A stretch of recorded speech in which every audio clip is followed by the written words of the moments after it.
Oi gente, tudo bom? Meu nome é Montana, esse é o Bookish Life e hoje nós vamos finalmente falar sobre os melhores livros que eu li em 2021. Antes de mais nada, por favor, não se esqueçam de curtir, comentar, compartilhar, se inscrever aqui no canal e se forem comprar qualquer coisa na Amazon, usar meu link que tá aqui embaixo na descrição. Bom, então alguns avisos antes da gente começar. Primeiro, essa é uma lista de 20 livros, tá? Então esse vídeo provavelmente vai ficar grandinho. Segundo, são livros que eu li em 2021, não necessariamente livros que foram lançados em 2021, tá? Eles não estão em nenhuma ordem específica, todos têm o meu amor igualmente. Claro que tem uns, né, que você se identifica mais e tal, mas enfim, todos têm o meu amor. E também nessa lista não entraram releituras, tá? Tô pegando todos os livros que eu li pela primeira vez. E uma última coisa, a maioria, ou pelo menos boa parte deles, já tem resenha aqui no canal, porque eu adoro fazer resenha dos meus livros favoritos. Então vou deixar aqui em cima nos cards a playlist das resenhas, tá? Pra quem quiser ir lá conferir mais sobre todos esses livros. Bom, primeiro é um livro que eu comecei a ler em 2020 e ele entrou comigo aí em 2021, demorei pra terminar de ler e já falei horrores desse livro nesse canal, que é The Way of Kings, do Brandon Sanderson, o primeiro livro de uma série de 10 livros chamada The Stormlight Archive. E esse é um livro que sempre me causa uma dificuldade, assim, de explicar do que se trata, porque ele é complexo, ele tem muitas camadas. Pra quem não conhece a escrita do Brandon Sanderson, ele adora te enrolar, né? Então você vai lendo e se perguntando o que tá acontecendo, Mas, basicamente, assim, se eu tiver que dar uma sinopse, eu diria que aqui nós temos um mundo, tá? Um mundinho de Roshar, em que está acontecendo uma guerra, né? Entre um reino que teve o seu rei assassinado e o povo que clamou esse assassinato, né? Que disse, fomos nós que fizemos. Então tá rolando essa guerra aí e, enfim, a gente acompanha a história de 4, se eu me lembro. Tem alguns momentos em que tem outros ali. Mas basicamente são 4 pontos de vista. E, enfim, esse é um mundo meio abandonado, né, pelos deuses. A gente sabe que existiram seres em algum momento da história desse mundo que lutaram contra umas criaturas que teoricamente não existem mais, mas aí a gente vai vendo que o buraco é mais embaixo. E nós temos, enfim, a magia aqui baseada na luz, né? Stormlight Archive. Que mais eu posso dizer? Obviamente, cada um dos personagens cujos pontos de vista a gente acompanha, né? Eles têm uma contribuição aí para essa história principal que vai se desenrolando e basicamente, eu classificaria esse livro como você vai percebendo que o buraco é mais embaixo. Basicamente é isso. Enfim, eu acho que, assim, esse livro ele é enorme, né? Ele é muito grande, mas é só o primeiro de 10. Então, obviamente, você não vai entender tudo, tá? Você vai chegar no final, talvez com mais perguntas do que no começo. A construção de mundo, ela é lenta, ela é elaborada, ela é pra fazer você se perguntar mesmo, sabe? Mas e isso, né? Mas como isso funciona e tal. E eu gosto demais, né? Eu amo Brandon Sanderson. Esse é um livro que eu acho, assim, espetacular. Ele, apesar dele ser muito longo e ter muitas partes descritivas, ele também tem ação, ele tem uns momentos de aprendizado, né, em que você aprende mais sobre o mundo através dos personagens. Ele tem personagens cativantes, os personagens são muito legais mesmo. Todos eles, tá? Todos até, enfim, os que a gente não entende muito bem. Tem uns personagens ali que você não sabe muito bem o que eles estão fazendo ali. Mas eles têm alguma coisa a dizer e alguma coisa que vai ser importante. Então, tudo pra mim, fantasia, assim, de primeira classe. O próximo livro é um grande clássico russo, cuja leitura começou em fevereiro e foi até setembro, né? Eu fiz um projetinho com a Bel, do Guria Migrante, a Amanda, do Mandi MMA, E nós fizemos lives mensais para discutir as partes desse livro, tá? Então, enfim, vou deixar a playlist aqui em cima também, se alguém tiver interesse. Quem for lendo, né, quiser acompanhar os vídeos e tal, as discussões foram muito legais, que é o Anna Karenina, do Tolstói. Então aqui nesse livro nós estamos na alta sociedade russa do século XIX, e aí a gente vai acompanhar a menina Anna Karenina. E quando a história começa, né, o que ela está fazendo? Ela está viajando de sua casa, onde ela tem um esposo e um filho, até a casa do irmão. Porque o que rolou? O irmão basicamente traiu a esposa, e aí a esposa está surtada, querendo acabar com tudo, acabar com o casamento, e o irmão, né, eu ia falar liga, né, mas não, manda uma carta, enfim, manda chamar a Ana e fala, me ajude a salvar meu casamento. E aí é nessa viagem pra arrumar o casamento do irmão que nossa menina Ana vai conhecer o quê? O Vronsky, né, Vronsky, um nobre, eu diria um bom vivan, né, um bom vivan da sociedade, e aí Ana e Vronsky vão se envolver, né, enfim, a hipocrisia foi salvar o casamento do irmão, acabou com o próprio casamento. Essa é a história, e uma coisa que eu acho que as pessoas precisam saber sobre esse livro é que a Ana não é a única protagonista, tá, desse livro, apesar do livro levar o nome dela, né. A gente tem também um rapaz do campo, né, um agroboy chamado Liovin em algumas traduções, né, depende da tradução. E a gente vai acompanhar também a trajetória dele. Então, basicamente, a gente tem a Ana mostrando a cidade pra gente e o Lievin mostrando o campo. Gente, o Tolstói, assim, é fenomenal. É claro que o livro é grande, o livro tem 800 páginas, mas eu diria que em muito pouco espaço, né, em muito pouco tempo de narrativa, embora a narrativa dure anos. Enfim, o que eu quero dizer é, ele mostra pra gente toda essa sociedade russa, todas as camadas, o campo e a cidade. A sociedade russa, eu sempre digo isso porque eu acho que é real, a sociedade russa em alguns aspectos ela se parece muito com a brasileira. Então aqui a gente tem todo esse drama de campo versus cidade, temos discussões agrárias, né, como tratar os servos, os funcionários. E aí essa sociedade hipócrita da Rússia citadina, né, onde todo mundo se pega, todo mundo tem uma moral questionável, mas todo mundo julga, né, quem faz as coisas erradas. Enfim, esse livro é uma obra-prima.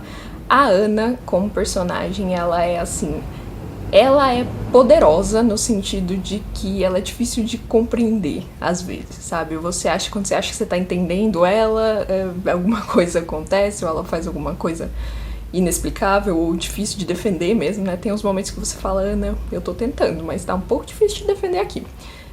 Mas, enfim, espetacular. E eu acho que leitura obrigatória para quem quer conhecer a literatura russa. O próximo livro foi um livro que me surpreendeu muito, e ele aparecer aqui nessa lista também é uma surpresa até pra mim, mas pensando, né, quando eu tava montando essa lista, pensando assim, eu falei, nossa, não pode faltar esse, porque primeiro foi o primeiro livro, né, o primeiro romance que eu li da autora, eu já tinha lido um conto dela, e me surpreendeu o quanto eu gostei, o quanto essa história me prendeu, que é A Assombração da Casa da Colina, da Shirley Jackson. Então aqui a gente tem uma sinopse que eu acho que é até bem clichê, né, hoje em dia, das histórias de terror. Um grupo de pessoas é convidado por um doutor, né, enfim, estudioso, a passar um tempo nessa tal de Casa da Colina, que é famosa por suas manifestações sobrenaturais. E aí eles vão passar esse tempo na casa e tudo começa de boa, assim, na brincadeira, sabe? Vamos passar um tempo aqui, vamos explorar a casa, fantasmas, hahaha, kkk. E aí coisas vão acontecendo, né? Ou será que elas estão acontecendo? Essa é a grande questão, e no fim tá todo mundo muito surtado. E o que eu achei espetacular nesse livro é o aspecto psicológico, né? Porque tudo, assim, você pode dizer, você pode tanto argumentar tudo que acontece, né? Você pode tanto argumentar que tá acontecendo quanto que tá só na mente dos personagens. Mas é inegável que eles passam por uma transformação psicológica aqui, né? Eles vão da sanidade a uma certa loucura. Isso, assim, não se pode negar.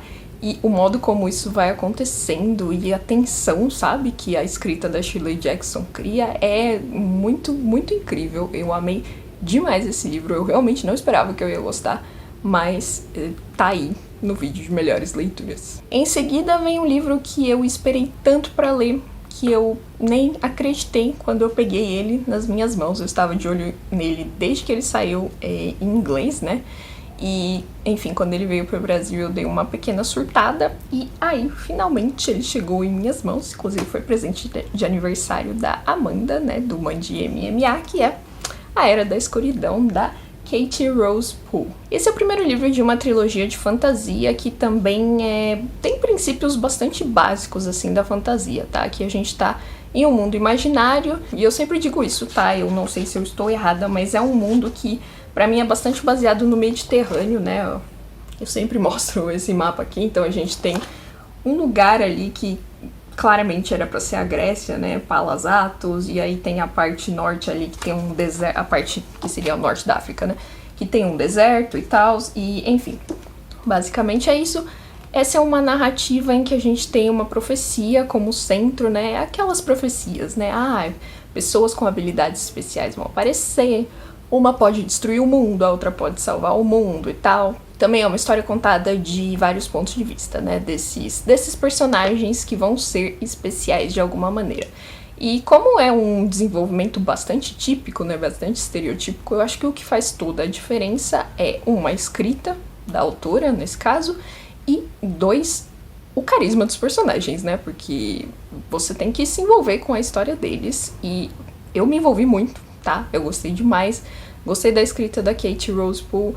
Ela tem um sistema de magia, digamos assim, né, dessas habilidades também, que é bastante interessante, né, que se chamam as 4 graças do corpo. Então a pessoa, ela tem habilidades específicas, né, força, agilidade, habilidade de curar ou ferir, criar objetos imbuídos de propriedades únicas e sentir e localizar seres vivos. Então, enfim, as pessoas têm habilidades específicas, né, aqui. E os personagens, eu amei. Amei os personagens. Tem algumas ressalvas com alguns deles ali, né? Mas, enfim. Um Instalove ali que eu falei, pra quê, né? Mas tudo bem, dá pra entender, porque o personagem ele é muito heróizinho típico. Então até o Instalove é bastante estereotípico pra ele. Mas, enfim, ele nem é meu personagem favorito, então tá tudo certo. E eu já tenho o segundo livro aqui e quero muito, muito ler. E, inclusive, eu queria dizer que eu acho essa capa belíssima, tá? É uma coisa que realmente chama atenção. Se eu visse na livraria, né, sem conhecer nada, eu com certeza ia pegar pra ver a sinopse. Mas é basicamente isso.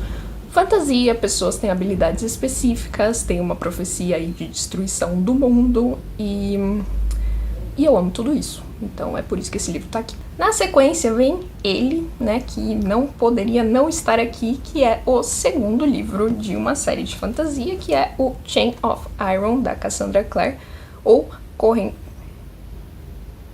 Corrente de Ferro, né? Esse livro já foi lançado em português. Eu peguei esse aqui porque eu li ele primeiramente em inglês quando ele saiu, né, esse ano, que é o segundo livro da série As Últimas Horas. Então não posso falar muito da sinopse, né, porque como é o segundo livro de uma série, eu não posso contar muito sobre onde estão nossos queridos personagens nesses momentos de suas vidas. Mas, basicamente, a narrativa principal aqui segue um serial killer, né? Apareceu um serial killer lá em Londres e ele está matando caçadores de sombras, e aí tem todo esse mistério de saber o que está realmente acontecendo, né? Esse livro, ele foi um misto de emoções pra mim. Primeiro porque eu li ele muito rápido. Teve um dia que eu peguei e li 300 páginas direto dele, assim, eu não conseguia parar de ler, eu estava muito investida, mas no fim eu acabei ficando um pouco triste. Esse livro me deixou triste, principalmente com os casais dele. Tivemos momentos felizes, tá? Tem momentos que você grita de alegria, assim, com os casais, principalmente nesse livro, mas ali no final me bateu uma depressão. E aquele final, eu preciso dizer que eu odiei, tá? Esse livro tá aqui, pois eu amo esses personagens, eu estou amando essa série, mas ele não foi 5 estrelas, tá? Eu tirei meia estrela dele, 4.5, porque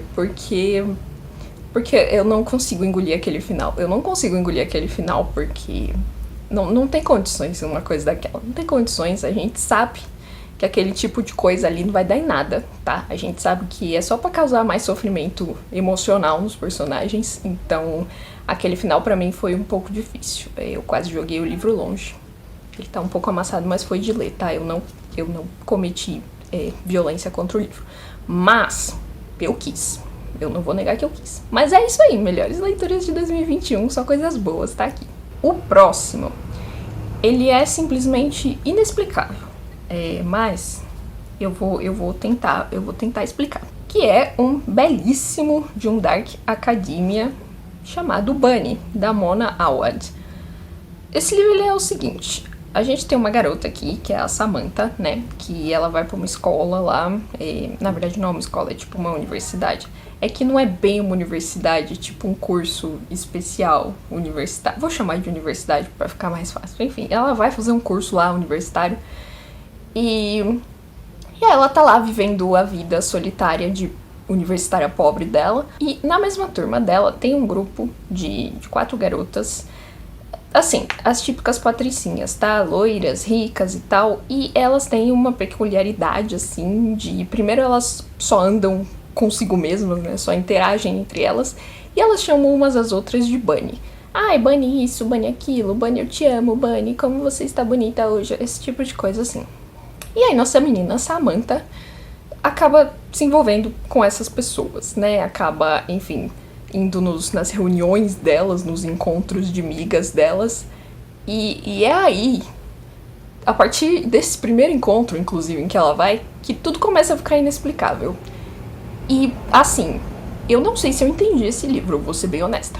Mas eu amei cada segundo. Porque eu não posso contar o que acontece, né? Pra não dar spoilers, mas coisas bizarras acontecem. Coisas bastante bizarras. E no final... até que parece que dá pra você entender alguma coisa ali. Mas, sinceramente, eu acho que esse é um livro pra ser lido várias vezes, porque várias interpretações podem sair daqui. Mas é isso, temos um Dark Academia, temos o Academia, porque menina Samantha é escritora, né, tá tentando escrever as coisas dela lá. E temos vários momentos em que isso é colocado pra jogo, assim, né, todo o bloqueio mental que ela tá tendo, inclusive dá uma angústia, assim, né, tudo que ela tá passando na cabeça dela ali pra tentar escrever. E temos o Dark, né? Temos sangue, sim, temos sangue, lágrimas, temos rituais, talvez. Eu acho que ritual é uma palavra que cabe aqui pra o que acontece. Mas é isso, eu recomendo. Quem já leu, por favor, vamos conversar. Quem quer ler, não tem esperanças de entender, mas se entender...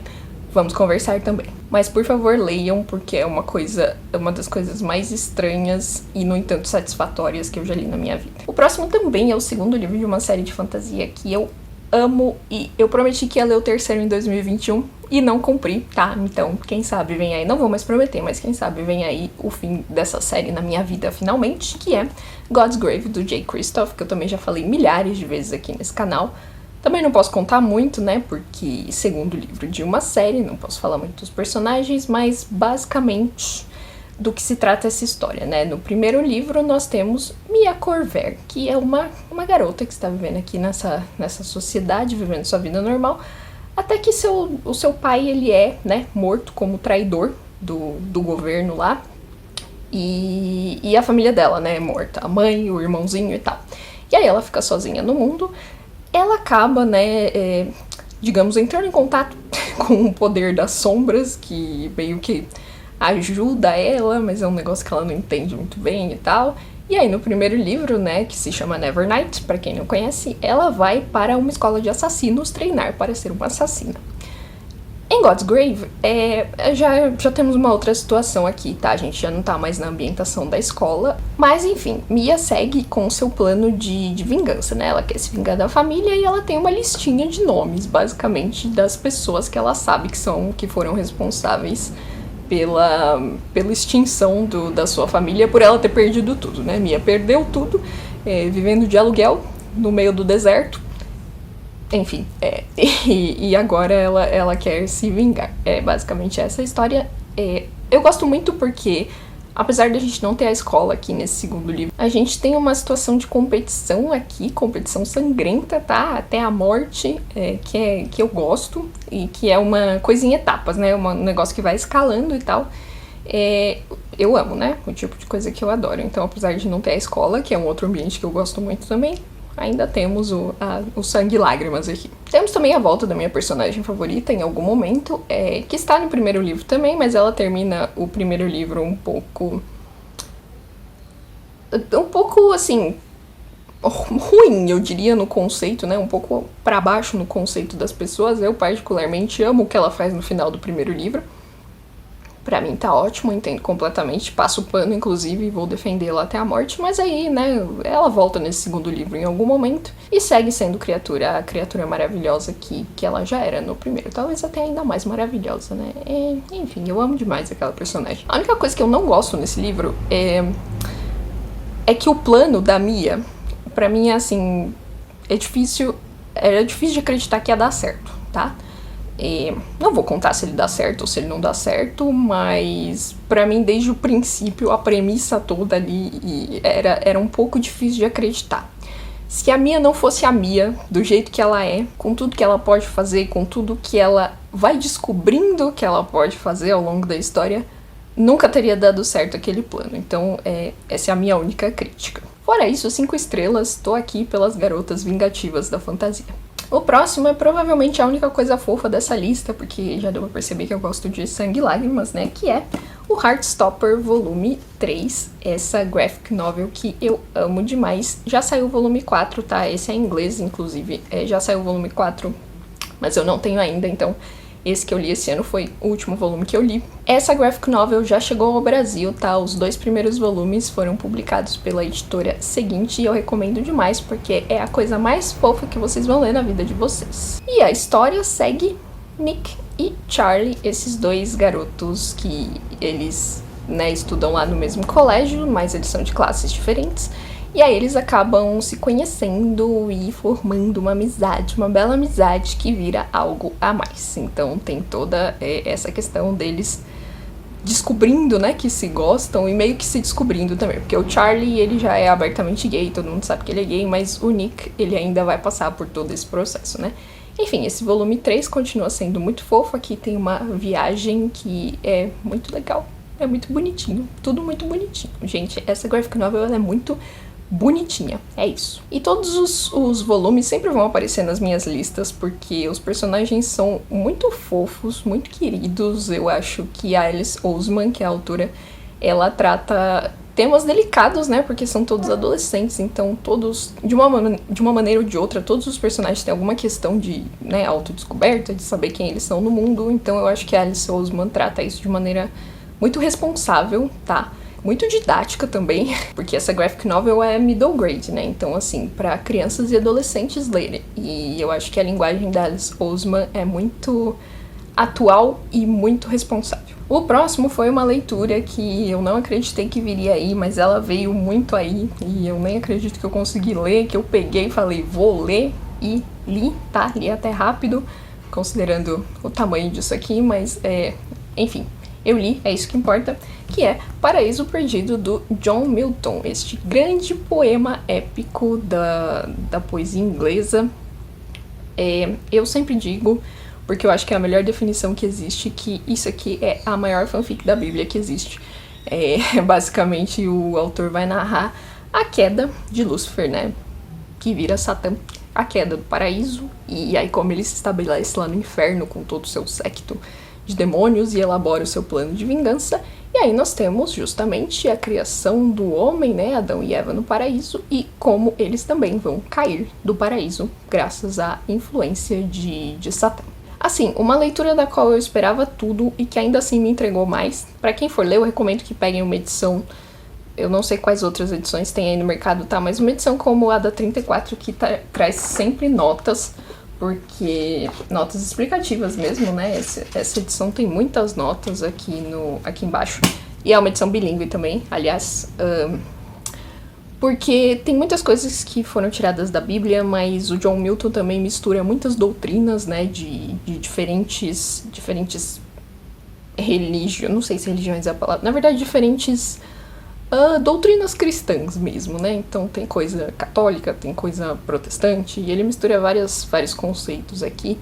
e entrega tudo. E esse livro ele é muito emblemático, até se a gente for considerar os próprios personagens, por exemplo, a Cassandra Clare, né, a autora de Corrente de Ferro, que é um livro que eu já mostrei aqui. Ela se apoia muito em Paraíso Perdido para criar os seus demônios. Inclusive o nosso querido Belial, né, Cassanders conhecem bem Belial, está aqui entre os minions de Satã.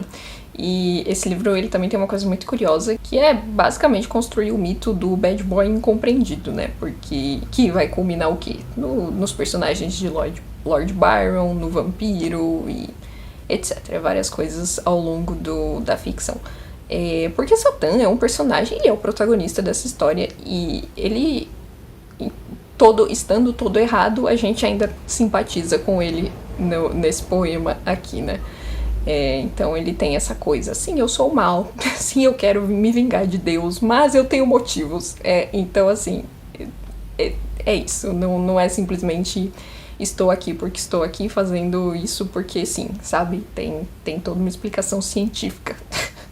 Não tão científica assim, mas toda uma explicação da queda, né? Porque caiu, como caiu e a vingança. É isso. O próximo livro também é um poema épico que é A Canção de Rolando, ou, como está aqui em francês, La Chanson de Roland, uma obra anônima do século XI que tem um fundo histórico real, tá? A Batalha de Roncesvalles, ou Roncesvalles, se eu não me engano é assim em português.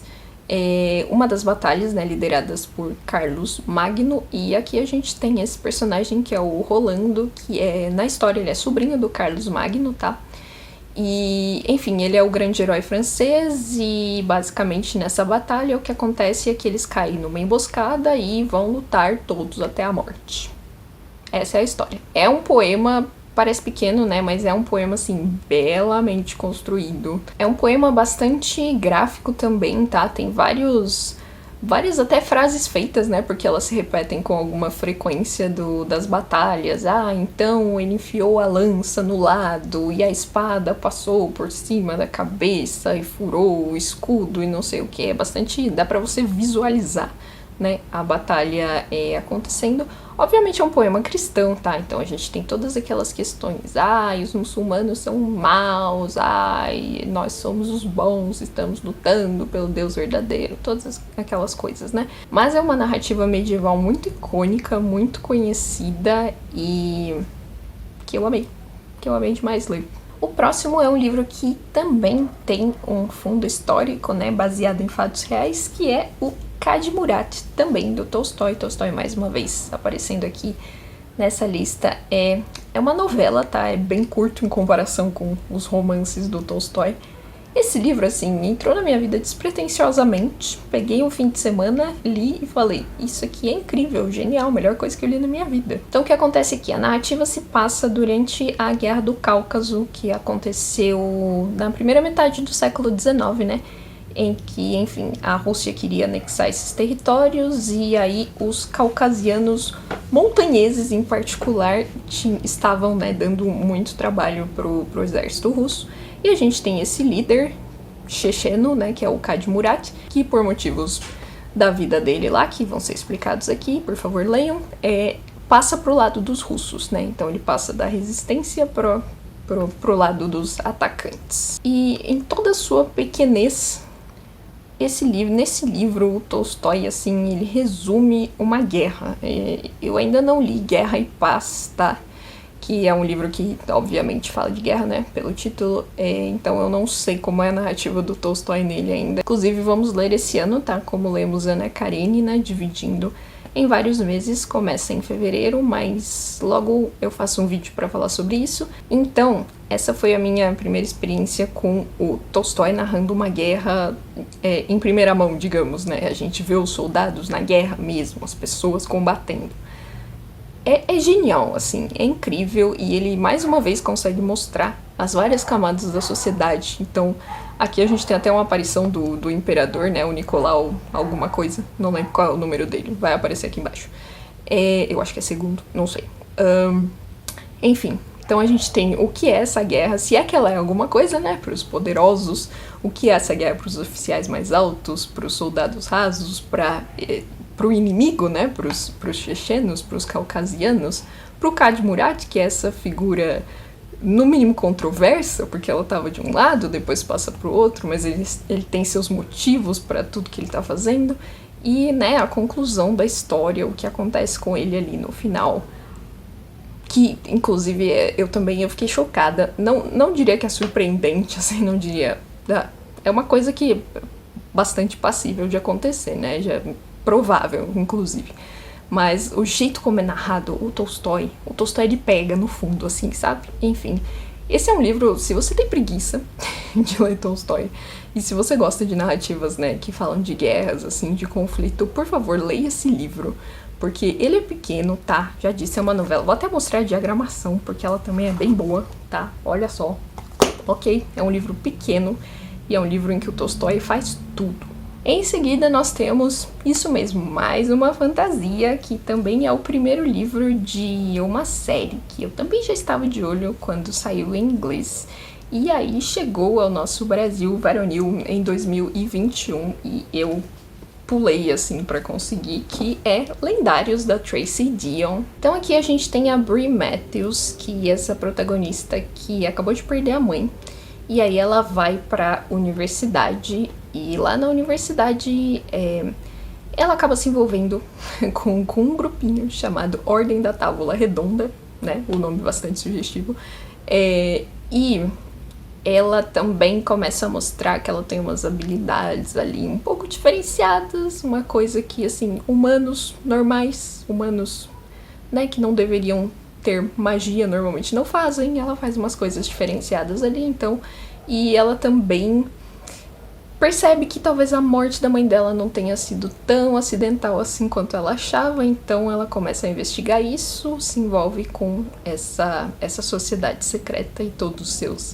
os seus belíssimos integrantes. Esse livro ele é um reconto das lendas arturianas e ele é bastante contemporâneo, tá? Ele traz questões de preconceito, ele mistura isso com a magia e ele tem aquele final maravilhoso, o plot twist no final é absolutamente tudo pra mim. Sempre que eu vou falar desse livro eu falo isso, né? Aquele plot twist, assim, faz o livro pra mim. E como ele é o primeiro de uma série, também, assim, ele tem bastante esse feeling, né, esse sentimento de primeiro livro, então tem muita coisa que é explicada, tem muita coisa que você ainda não entende completamente, mas, enfim, gostei muito, gosto do que acho que vem por aí, e o que eu espero do próximo livro é mergulhar um pouco mais na política. Eu quero saber mais das politicagens aí dessa Ordem da Távola Redonda. Esse próximo livro também foi um grande surto em minha vida, que eu já estava de olho desde que ele saiu lá,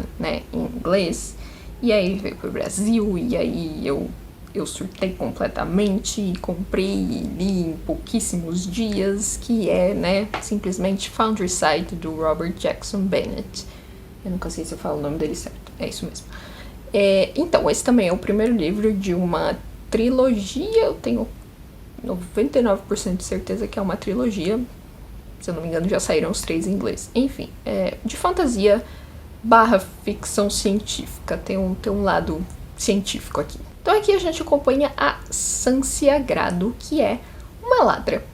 E aí, no começo da história, ela é enviada para roubar um objeto, né? Só que este objeto ele é mais poderoso do que parece, do que ela poderia imaginar, e aí ela começa a ser perseguida, né, porque ela tem esse objeto e coisas acontecem, ela precisa salvar a própria vida, ao mesmo tempo em que ela tenta descobrir por que esse objeto é tão especial, e essa conexão, é difícil falar sem dar spoilers, mas essa conexão dela com o objeto, com esse objeto é uma coisa fantástica, maravilhosa, assim, a melhor amizade que eu já li na minha vida, é incrível, perfeito. E esse livro ele é grande, tá, mas a leitura é muito rápida, ele é muito fluido, as coisas vão acontecendo uma em cima da outra e você quer continuar lendo, você fala, e agora? Pra onde eles vão? O que vai acontecer? E agora? Então, assim, perfeito, tudo pra mim. O próximo livro vai aparecer a capa aqui, que eu tô com preguiça de pegar ele, que é Esaú e Jacó, do Machado de Assis, um dos romances de Machado que eu li esse ano. Esse, na verdade, eu sabia que eu ia precisar lê-lo pra o segundo semestre, então eu já adiantei a leitura, e até porque eu queria muito ler esse livro, eu estava muito ansiosa para ler esse livro, então eu já adiantei a leitura e ele foi incrível, como eu esperava. Então aqui a gente vai acompanhar a história de dois gêmeos, Pedro e Paulo, que desde o útero já brigavam, né, já assim... E aí a gente vai acompanhar essa vida deles brigando um com o outro.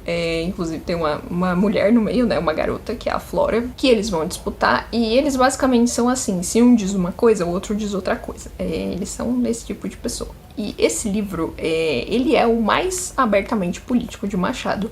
Todos os livros do Machado têm política ali, tá? Alguns de maneiras mais sutis, mais veladas, mas a política tá lá. Mas esse, ele é bastante escrachado, porque ele trata de uma época muito curiosa da história do Brasil, que é a passagem do Segundo Império para a República. Então é um momento ali que não tem como não ser comentado, né? E até porque a gente tem os gêmeos no meio disso. Um é monarquista, o outro é republicano.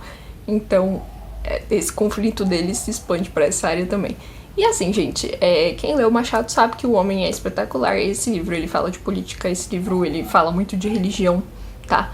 Essa era uma época em que o espiritismo estava muito em alta no Brasil. Então a gente tem essa mistura tão típica e tão esquisita do Brasil, né? Entre cristianismo e espiritismo e religiões de matriz africana. E, enfim, é uma coisa espetacular. Machado novamente fazendo tudo. E esse livro é incrível, eu gosto muito do final. É um livro... ele não é fácil, eu não achei ele fácil, tá? Acho que é um dos mais difíceis do Machado pra mim. Justamente por essas nuances, né? Pelas sutilezas. Às vezes o que ele não está te dizendo é mais importante do que o que tá ali na sua cara. E é isso. E, enfim... gostei demais. O final também é muito curioso, muito interessante, muito bacana. Muito bacana de ver como esses gêmeos, que são tão diferentes, na verdade, eles são iguais. Essa é a conclusão.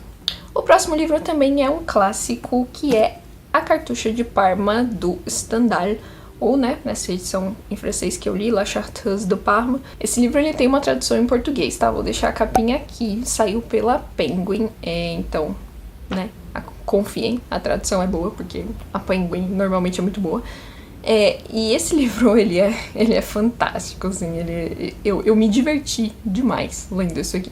Então aqui a gente vai acompanhar a trajetória deste rapaz chamado Fabrice Del Dongo, né? É um rapaz italiano, a história se passa na Itália, tá? E ele é basicamente um jovenzinho rico, de posses, de nome, né? Isso é muito importante aqui, ele tem nome. E tudo começa, todos os problemas e todas as alegrias dele, eu diria, começam quando ele resolve que ele vai lutar por Napoleão, né? Ele simplesmente, ele tem essa admiração, né, por Napoleão.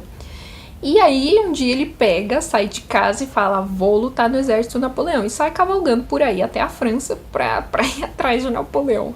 Essa cena, esses momentos iniciais dele, assim, tentando chegar numa batalha, são espetaculares pra mim. Um dos melhores momentos do livro, apesar de estar bem no começo, né? Enfim... Aí depois, não vou nem contar o que acontece quando ele chega na batalha, mas aí depois ele acaba se estabelecendo na corte de Parma, né? Então, um jovem de nome, bonito, né? Aquela coisa toda chama a atenção de muitas mulheres, enfim. E a corte de Parma é um bom lugar pra ele porque tem uma tia dele que né, tá lá na corte, que é a Duquesa de Sanseverina. E...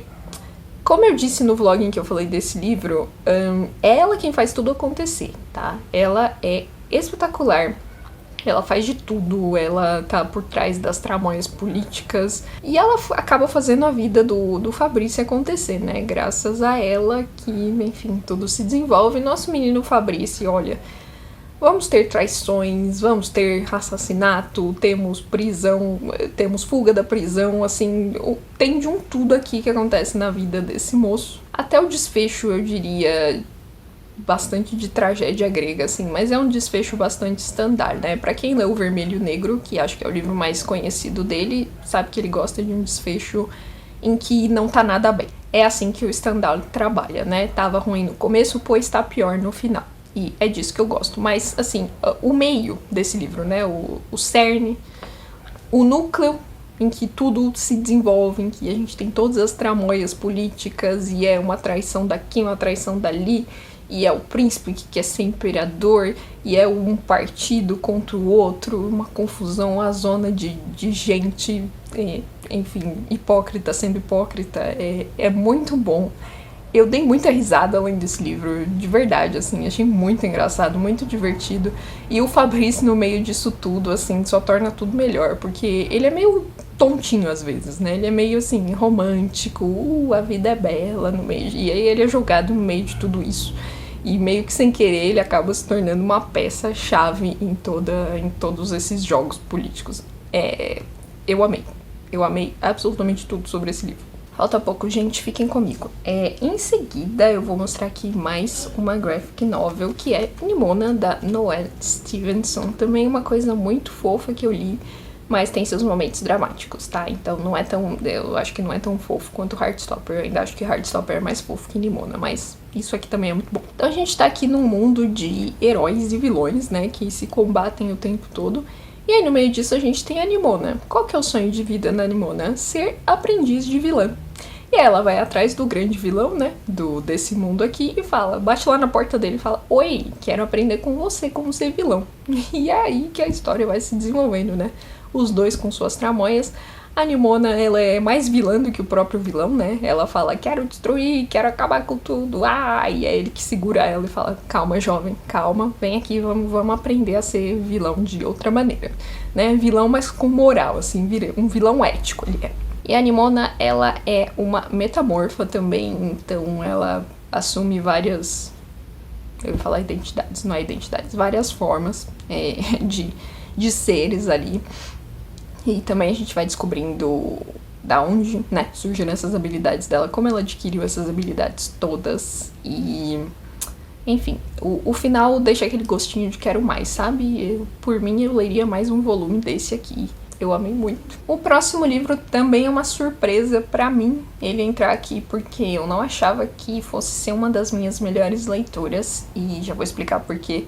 Mas aqui está ele, que também é um grande clássico que eu finalmente consegui ler, que é A Letra Encarnada, do Nathaniel Hawthorne, ou A Letra Escarlate, depende da tradução. Essa tradução aqui é do Clube de Literatura Clássica, a tradução do Fernando Pessoa, tá? O poeta português. Então, o que nós temos aqui? A história se passa no século XVII, nos Estados Unidos, tá? Que era, então, um jovem país, que ainda tinha muito, né, das tradições e enfim, dos rituais, digamos, não sei, enfim, da colônia, né? Da ex-colônia, que era a Inglaterra.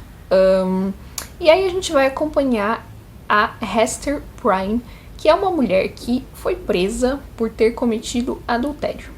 E aí a história começa quando ela sai da cadeia e, como castigo, né, ela é obrigada a usar uma letra A no peito pelo resto da vida, né? Enfim, para marcar ela como uma pária, uma excluída da sociedade. E aí a gente vai acompanhar essa saída dela e como ela vai viver a vida agora sendo uma excluída, porque vários motivos. Ela teve uma filha, né, desse relacionamento adúltero, que é a Pearl, que a gente vai ver crescendo aqui também. Então ela tem que, né, cuidar dessa filha o melhor possível. 2, a gente não sabe, é fácil de saber e a gente vai descobrir ao longo da história, tá? Mas a princípio a gente não sabe com quem ela cometeu esse adultério, porque ela não conta pra ninguém, ela não quer contar pra ninguém na cidade, tá? E terceiro, a gente tem o marido dela, que volta pra essa cidade. Ele estava, né, longe, estava viajando, mas, enfim, é uma história meio complexa ali de como ela se estabeleceu naquela cidade, mas basicamente ninguém sabe que aquele homem é o marido dela. Então ele se estabelece lá na cidade e vai, né, trabalhar, viver a vida dele sem ninguém saber que ele é o marido dela. Então a gente tem basicamente esses 4 personagens atuando, né, a Hester, a filha, esse marido que volta e a pessoa com quem ela cometeu o adultério. E esse livro, eu achava que eu ia passar muita raiva lendo ele, porque eu tinha certeza que ele ia ser extremamente moralizante, assim, tipo, olha, ela teve o que ela mereceu, sabe, assim, porque mulher, a mulher que trai, não sei o quê. Enfim, eu Era essa imagem que eu tinha desse livro na minha cabeça, aí eu li o livro. Mas acaba sendo mais interessante do que isso, porque, obviamente, a Hester tem, né, sua parcela de culpa, ela fez uma coisa que ela não deveria fazer enquanto mulher casada.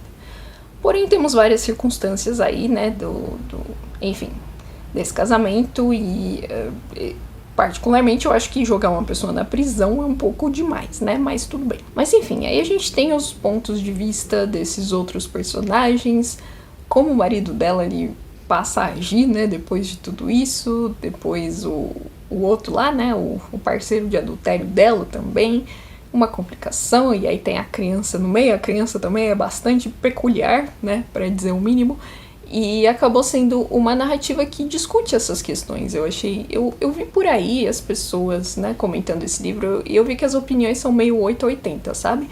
Ou a pessoa ama ou a pessoa odeia. Eu amei. Eu acho que ele discute, tá, essas questões e não só joga pra você julgar a mulher, a personagem.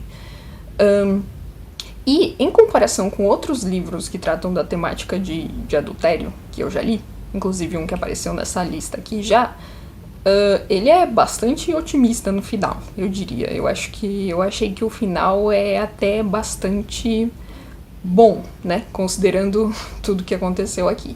Enfim, gostei bastante, acho que é um livro que podia ser mais lido e discutido, acho que ele merece todas as discussões. E agora vem ele, do qual eu ainda vou falar muito, mas vamos começar do começo, né? Este ano o Prime Video, ele destruiu minha vida, porque o quê? Ele resolveu estrear aquela sériezinha simpática chamada A Roda do Tempo, e eu resolvi que eu ia ler os livros. São 14 livros, tá? Só pra o contexto. 14 livros de o quê? De 300 páginas? Não, de 700. E aí eu corri pra ler o primeiro, né? Antes da estreia da série, eu já li o segundo também.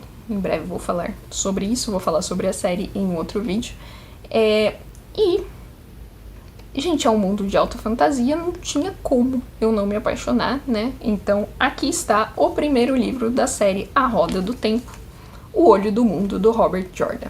Então eu li esse livro, né, pra ter o embasamento científico pra assistir a série.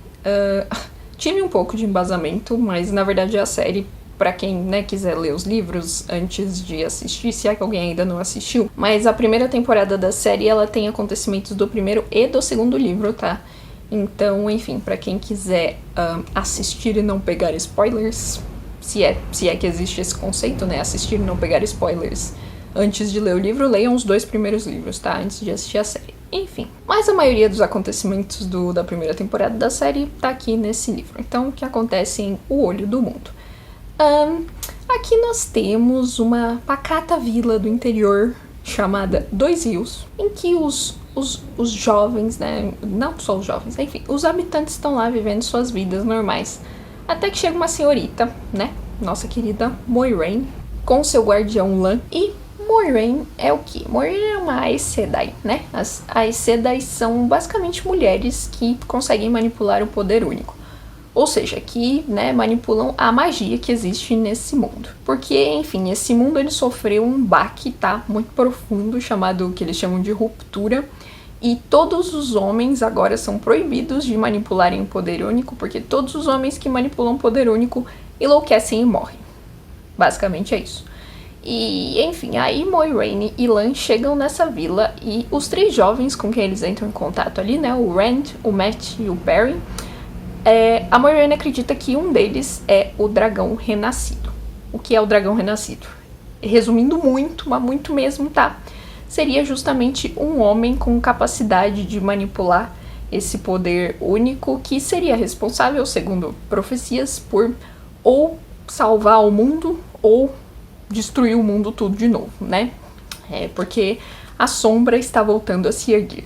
A sombra está voltando a se erguer no leste? Não, não é Senhor dos Anéis. A sombra está voltando a se erguer no norte. Aqui tá o Tenebroso, que é o vilão aqui, está despertando. E ele também está atrás, né, do jovem que ele acredita, ou dos jovens, né, que podem ser esse dragão renascido.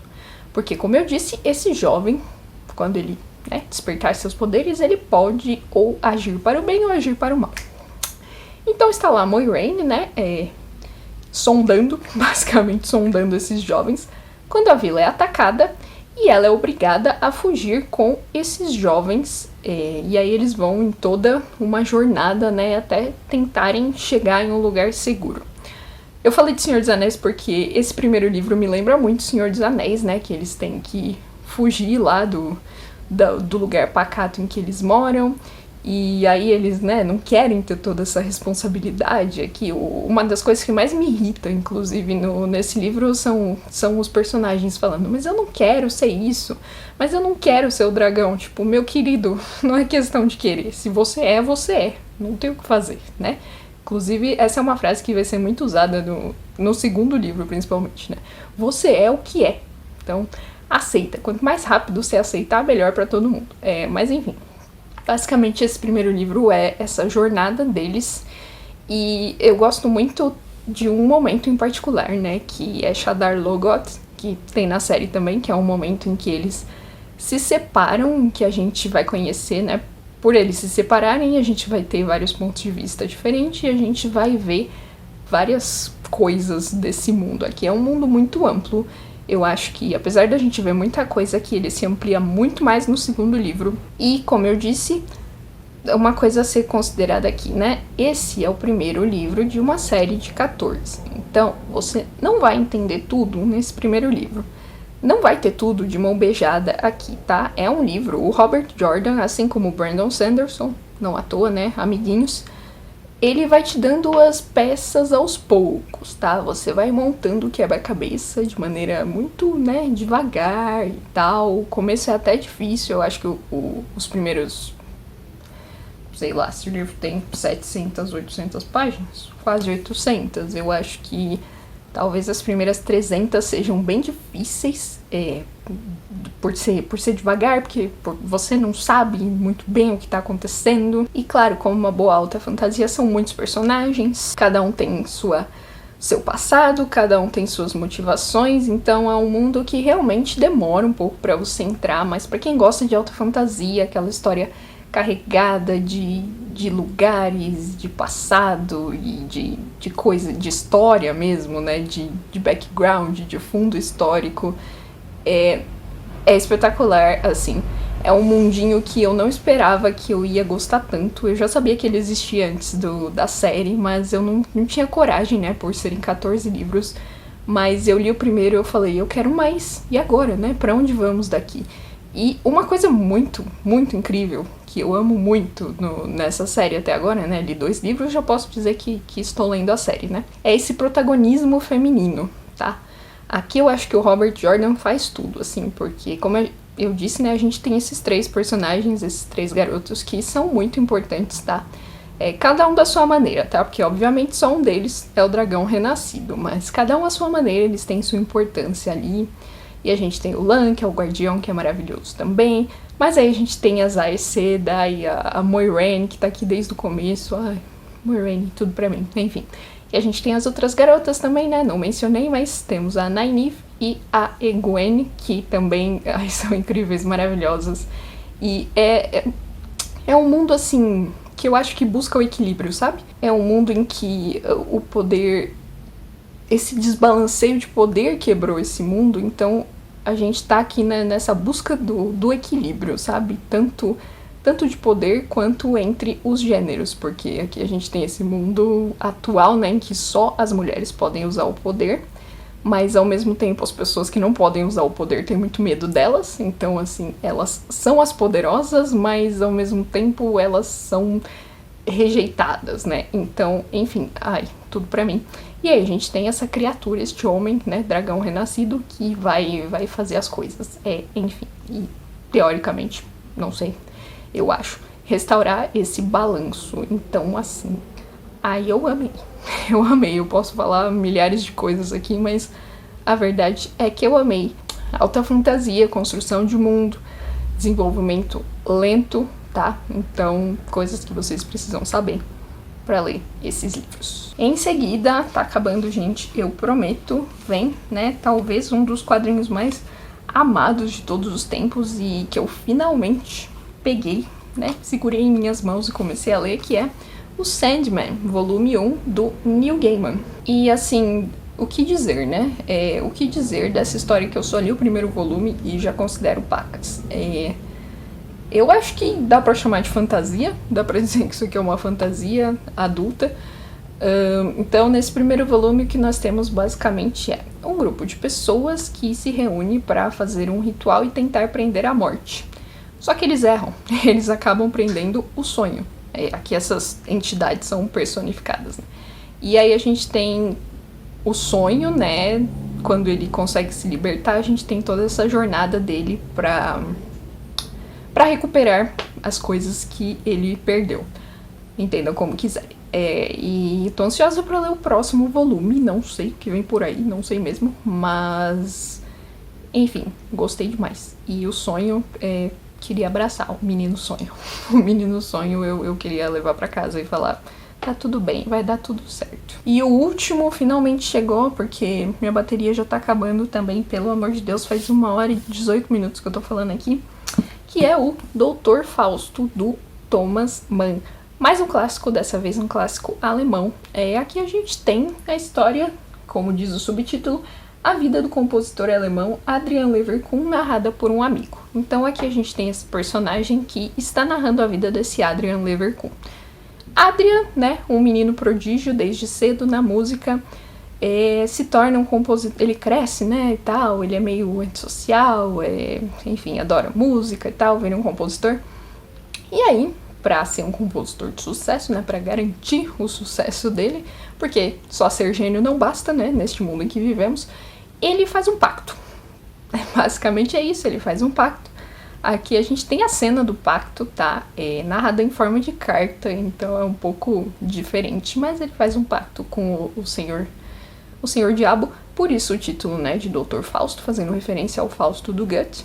E esse é um livro que ele me deixou de ressaca, de ressaca literária, né, porque eu cheguei no final dele e eu não sabia mais o que fazer com a minha vida, porque os últimos capítulos desse livro são, assim, de uma depressão. Você vai indo, assim, pro fundo do poço, sabe? Quando você percebe, você já tá em posição fetal chorando.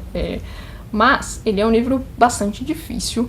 Pra quem não conhece a narrativa do Thomas Mann, ele adora parágrafos longos, tá? Tô falando parágrafos que duram uma página inteira, tá? 2 páginas. E ele adora conceitos, né? Adora discutir filosofia. Aqui ele discute muito música. Então, o começo desse livro é muito difícil mesmo. Porque tem muitas discussões sobre músicas e conceitos de composição e notas e tons, então ele é bem difícil. Mas quando ele entra na narrativa mesmo, né, que é um livro narrado por esse outro personagem, então ele é cheio de digressões, né? E esse outro personagem é um narrador que não é nada confiável, um narrador bastante... Machado teria orgulho desse narrador, porque basicamente, às vezes ele te diz uma coisa e faz outra, às vezes ele não te diz uma coisa, o que ele não te diz é muito importante. Enfim, ele é esse tipo de narrador, então isso já torna a história muito interessante. Mas a narrativa da história do Adrian é muito boa, muito, né, compele você a ler pra saber o que vem a seguir, né, na vida desta pessoa tão peculiar. Adrian é muito peculiar. E eu queria dizer que tem uma família aqui também que eu super leria um spin-off. Se o Thomas Mann quisesse, assim, ter escrito um spin-off de uma família, é uma mãe, né, com duas filhas. Aliás, uma história de tragédia grega, dessas 2 filhas, né, mas enfim, eu super leria. Se eu não me engano, elas chamam, já faz um tempo que eu li esse livro, né, mas as 2 filhas, Inês e Clarissa, se eu não me engano, esses são os nomes delas. Só pra contextualizar aqui, eu super leria um livro dessa família, porque, enfim, a história delas e o fim delas, né, é algo a ser considerado. Mas é isso, 5 estrelas, favoritado, chorei. Então é isso, esse vídeo ficou muito maior do que eu queria que ele ficasse, mas vida que segue, espero que vocês assistam, espero que vocês gostem. Obrigada a quem chegou até aqui, por favor não se esqueçam de curtir, comentar, compartilhar, se inscrever no canal. Se forem comprar qualquer coisa na Amazon, incluindo qualquer um desses livros, usar meu link que tá aqui embaixo na descrição, isso me ajuda muito. Vejo vocês no próximo vídeo e tchau, porque a minha bateria tá acabando.